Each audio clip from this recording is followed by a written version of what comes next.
Olá, você que acompanha a gente pelos canais do projeto Boas Práticas de Plantio. Eu sou Graciele Verde e hoje estou aí a serviço do Boas Práticas de Plantio aqui pelo YouTube. Hoje a gente conversa com o professor Telmo Amado, professor da UFSM, que vai compartilhar um pouco aí sobre sistema de plantio direto, a influência disso tudo no manejo agronômico quando a gente fala em boas práticas de plantio. Professor Telmo, seja bem-vindo aos nossos canais, satisfação tê-lo com a gente.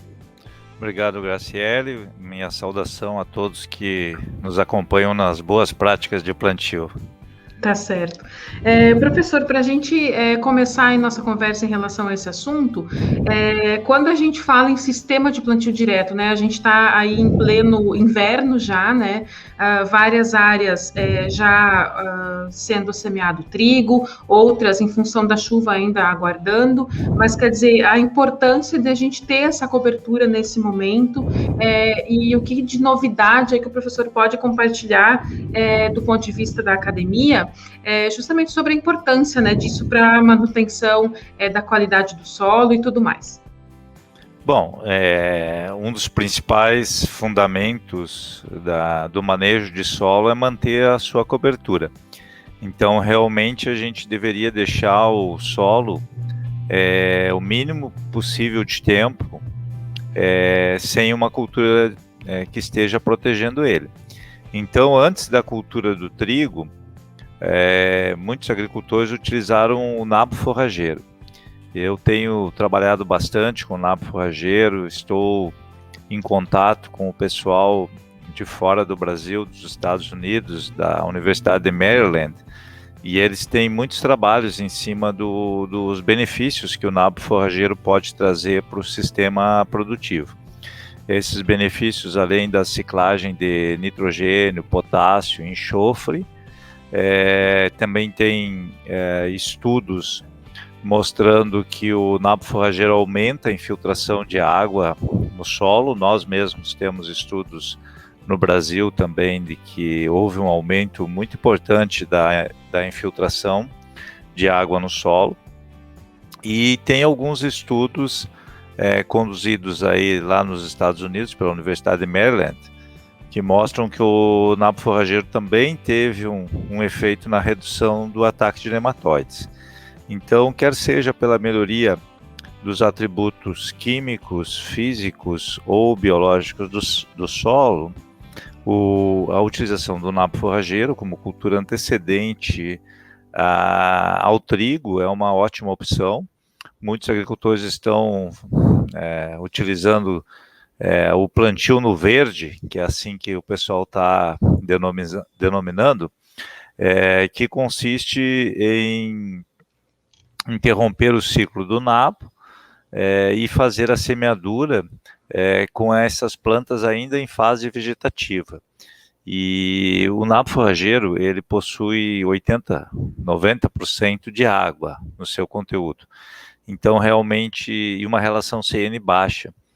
Então, esse tipo de manejo, ele funciona muito bem, a semeadora trabalha muito bem neste nabo ainda em fase vegetativa, e a decomposição dos resíduos depois é rápida, e esta água que está armazenada na fitomassa acaba sendo liberada e auxilia no processo da emergência.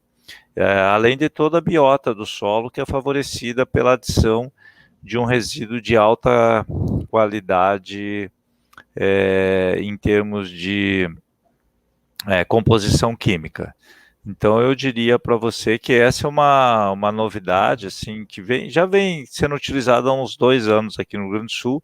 Este ano cresceu muito, a gente vê muito nas mídias sociais, agricultores, consultores postando esse tipo de resultado, e me parece assim, que é ainda uma novidade, porque ele é praticado por uma escala pequena de produtores, mas especialmente aquele produtor que faz uma rotação com milho e depois do milho utiliza um nabo forrageiro e depois o cultivo do trigo, é uma ótima cultura aí para preencher esse vazio de outono. Bacana. Pois é, e o nabo forrageiro, que já é uma planta de cobertura bastante conhecida do produtor, né, professor? Então, quer dizer, às vezes um ajuste de manejo também que potencializa os resultados, é um pouco nessa linha, professor Telmo? Na verdade, sim. Essas plantas, elas estão aí conosco há muitos anos. A questão é o encaixe, né, de utilizá-las e explorar os sinergismos que existem entre as culturas. Então, no caso do nabo e do trigo, tem resultados da própria Embrapa e de outras instituições que nos mostram que pode haver um incremento de até 10% na produtividade do trigo, em função desse sinergismo, né, da sequência. O nabo, como a gente falou, ele é um ótimo ciclador de nitrogênio e enxofre, né? E esse nitrogênio ele vai favorecer o trigo que é cultivado em sucessão, sem desconsiderar o enxofre e o potássio, que são ciclados também em grande quantidade. Mas você sabe que um dos desafios que nós temos no plantio direto é a questão da compactação ou do aumento da densidade do solo ou da resistência à penetração.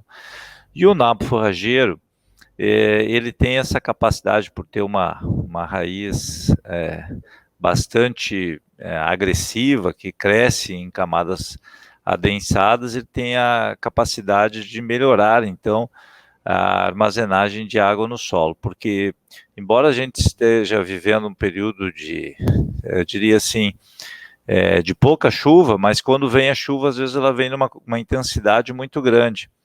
E se ela escoa, acaba não ficando armazenada no solo. Então, o nabo forrageiro nos auxilia a aumentar a infiltração. Eu tenho amigos agricultores que utilizaram esse ano e me reportaram que chuvas aí de 80 milímetros e não houve nenhum escoamento onde tinha nabo. Por outro lado, nas áreas que não tinham nabo, houve um escoamento, erosão, processos que nós não gostaríamos de ver. A outra questão interessante, Grazi, é a questão dos consórcios de cultura de cobertura. Isso também tem crescido muito, é fundamental, tem muita pesquisa sendo feita em relação aos consórcios, eu mesmo estou trabalhando com isso na universidade, com nossos estudantes de pós-graduação, e os consórcios aí já é um conceito assim um pouco diferente, porque ele tem a capacidade de melhorar a diversificação da biota do solo, porque aí nós temos uma complementação, espécies que são complementares e que vão executar diferentes ações sobre o solo. Algumas são mais eficientes em ciclar nitrogênio, ou outras são mais eficientes em promover a agregação do solo, outras são mais eficientes em fixar esse nitrogênio do ar. E essa diversidade de cultivos, o que o agricultor busca muitas vezes é diminuir a pressão de patógenos da sua lavoura, que inclusive influencia depois a emergência e a sobrevivência dessas sementes. Então, aqueles agricultores que fazem este período de inverno como um período de revitalização dos seus solos, é muito interessante utilizar um policultivo. E isso está crescendo muito, e eu diria para você, de tudo que eu tenho lido fora do Brasil aí, é considerado uma das melhores estratégias para recuperar o potencial produtivo do solo em um curto espaço de tempo. Isso eu devo dizer, porque eu mesmo fiquei surpreso com os nossos resultados, que no primeiro ano, no pós-uso do policultivo, nós já vimos incrementos de produtividade variando de 4% a 10%, dependendo da composição. No nosso caso, nós tínhamos centeio, aveia, ervilhaca e nabo forrageiro, como sendo as culturas principais. Então, havia uma diversificação de famílias botânicas aí. Nós estávamos falando de crucíferas, leguminosa e gramíneas, as poáceas. E essa diversificação de cultivos ela induz uma diversificação da biota. E essa diversificação da biota contribui para a sanidade ou a diminuição da pressão de patógenos de solo sobre a plântula, né, após emergência, e sobre o sistema radicular, que são duas preocupações que a gente tem bastante.